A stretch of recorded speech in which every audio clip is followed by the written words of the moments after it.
Hello everybody, it's Billy Cultist this time. Super surprise, and you see the sign? What a mysterious sign. You better do exactly what it says. You know they say to do everything you see in signs. Anyway, let's get that out of the way. Now, I'm going to be bringing you a pretty basic tutorial. I would think it is a very basic subject today. We're going to go back into suns in the sky type stuff. Like I did a video about that a while back. How you can use the date time gadget for it. This time we're going to take a look at an option you can use to make a sun manually go through the sky and control its speed and stuff on your own without the time and date gadget or whatever. So what we're going to do, let's get right into it, is we are going to let's start a sculpt. I'm going to put grid snap on, and we are going to get a cylinder. I'm gonna put this a little smaller because I'm gonna poke a hole in it. We just want to make sure it's at the center of our scene. That's all. Right there. Basically, okay, right there, dead center of the scene. That's all. And I'm gonna poke a hole in it too. I'm gonna narrow it down here too. But make sure it's dead center. This doesn't honestly have to be super pretty or anything, because stamp that out. It's just a placeholder, really. We're gonna make this bigger, because what we got to do now, we got to grab our cylinder and we got to scale it up. Keeping the grid snap on helps you do this without moving it off the dead center of the scene. Scale it up quite a bit, you know, quite a bit, cosmically large, you know, looking like Halo Reach or whatever that thing is. I don't know what they call that ring thing in Halo. I forget. But, giant ring. There you go. We got that.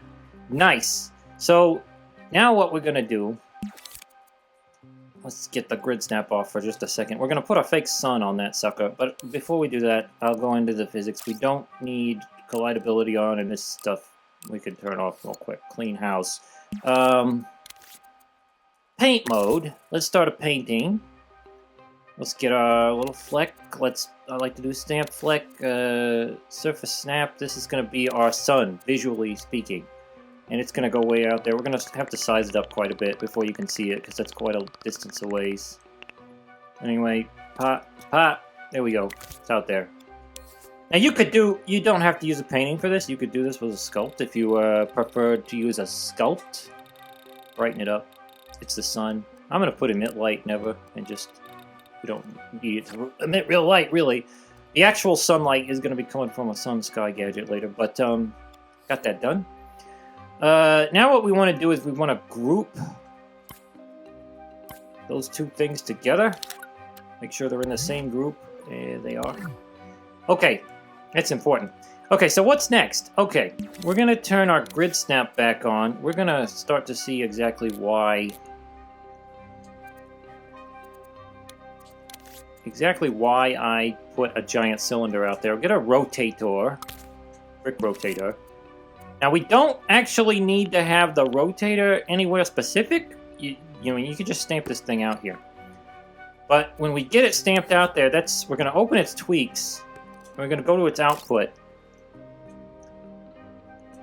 And we are going to go ahead and take affected objects, hook that up. And when you hook that up to that, if it's properly grouped and everything, you should get this little, when the tweak menu is open at least, you should get this little wheel thing here indicating direction of rotation and all that. Now the cool thing is, we just cold turkey right out the hatch. We got this thing aligned with the plane of our wheel and our sun and everything right off the bat. That's amazing. That doesn't always happen. But I was gonna say, just in case that doesn't happen for you, like say this comes out and it's like that, which it may. That's what you just turn on the grid snap. Get in here, have the grid snap on. Just grab this doohickey. Boom, fix it. Easy as that. So that's what I was going to do with the grid snap and the rotator, but we got lucky. So that thing is what controls our rotation. You have the speed in degrees per second here, and you can see we can slow it down significantly to nothing. Now it's going real slow, something closer to what you might want to sun in the sky. If you take it down in the negative too, you can get it go the other way. So we might want that. I think I'll just have that for convenience sake. We'll take it in the negative numbers. It'll be... Now if we press play, this whole thing should rotate with the sun. Ah, there we go. Nice smooth movement. Our sun's going through the sky at a set speed like here. Okay, we're going to rewind time. Now that's all well and good, but the thing is our sun is not putting out light. Okay, and what we need is we need our sun to put out light. Now, something I'm going to do real quick in here that I may not have done. Yeah, I didn't do, actually. But what we need to do is we need to go in here into this thing. Inside. Actually, I don't know if it used to be inside or not. I think you could do this outside.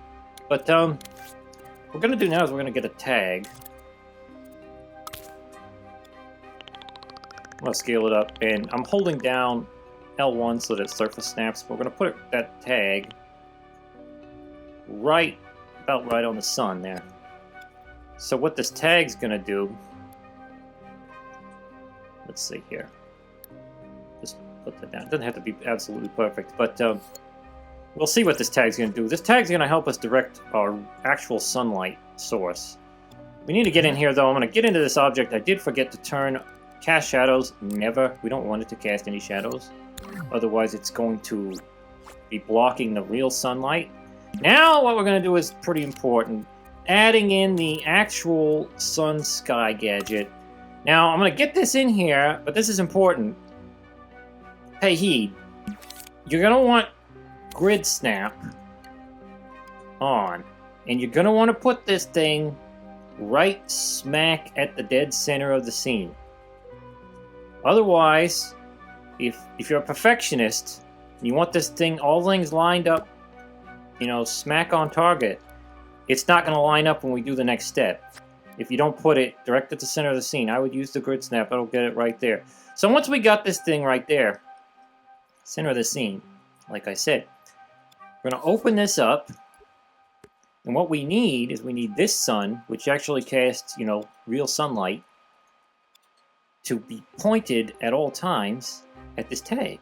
So what we're going to do is we're going to open this tag up, take this scene space transform, hook it up to this input, sun position.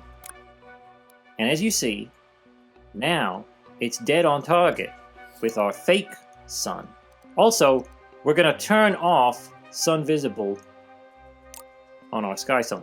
Now that it's still going to cast light, turn up the brightness there a little bit, but you're not going to see it in the sky. So we're just going to use our fake sun as the visual. Now, if we press play,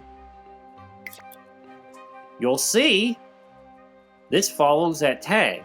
So your real sunlight follows exactly right the position of your fake sun in the sky. And it'll, whatever speed you change it to, it'll do it on the rotator and everything. So there you got a manual sun. You can control the speed, and you can control all that stuff with it. It'll turn through the sky, and your real sun will follow that perfectly, and it's nice and smooth. You get good light, you know, if you want the day to pass or whatever. Okay, so here's the deal, though. We don't really want to have that big giant thing visible in the sky. So we're going to get in our group real quick. L1X, get in our group. And I'm going to open the tweak menu on this thing. And we're going to go turn off the visibility. Okay, I think preview invisibility. There we go. So that's how it'll actually look if you're playing. But the sun will still move. Everything moves when we press play correctly. You can control the speed with this. Now, very briefly, I'm gonna I can speak. What I'm gonna do though is I'm gonna go over really quick here why we got that giant cylinder thing. Okay, the reason we got the big cylinder is because in Dreams, it seems to be that if you have a rotator specifically, it basically will put the center of rotation at what Dreams decides is the center of geometry for, you know, an object. So if you were to just cold turkey hook a rotator up to the fake sun, say, without the big wheel involved, it would put this, which we need to be at the center of the scene, way out there at the center of the fake sun, which is no good. That's not going to get us the overhead rotation like we need. That's what it would do. So essentially what the big giant object, it can be a wheel, it could be whatever you can make to work. It just has to be like equidistant, you know, equilibrium in the size of it and the shape and everything. That's all. It doesn't have to be a wheel per se. It just has to be centered and equidistant, you know. And a wheel just seems to work best for this setup. But that giant object, Dreams is taking that thing's center of geometry, which is the center of the scene, and it's putting the rotator right there.